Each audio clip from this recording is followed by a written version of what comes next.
Cosmopolitan London and its bustling streets seem to be the ideal place for Stoker to locate his foreign nobleman. At the same time the fictitious Count Dracula and Jack the Ripper were walking the back alleys of the capital, another well-known, infamous, dark and sinister figure prowled the city.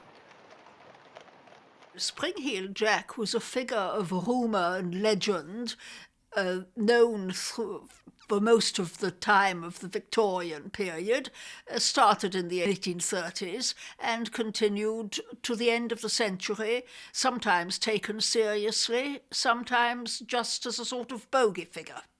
The very first description said that he was like a great big white bull. Within a few weeks we get other people saying that he looked like a ghost or the devil, or that he was like a man in armour, or that he was a bear. And as the Victorian period goes on, we get more and more descriptions, often of him in a more human frame, a big, tall, thin man with a cloak, but with a devilish face. And always this idea that he ran very fast and jumped very high, hence spring heels, the spring in his boots. As with Jack the Ripper, the mystery of spring-heeled Jack has never been fully explained, leading some people to believe that it was an early urban legend, or perhaps even a case of mass hysteria.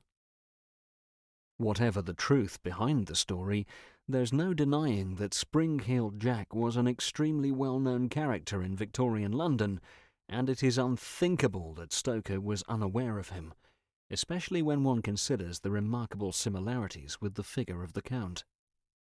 It's quite possible that Bram Stoker, living in London as he was, would have heard about Spring-heeled Jack, because by the end of the 19th century he was very well known as a figure of tradition and rumour and so on.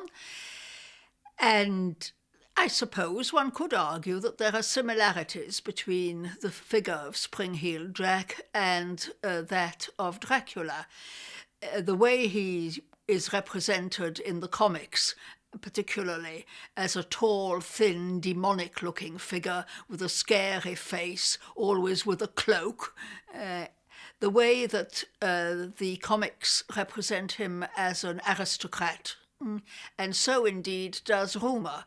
The figure of Dracula with his cloak, with his extraordinary way of going down castle walls head first, it's rather reminiscent of Spring-heeled Jack with his cloak and his way of climbing.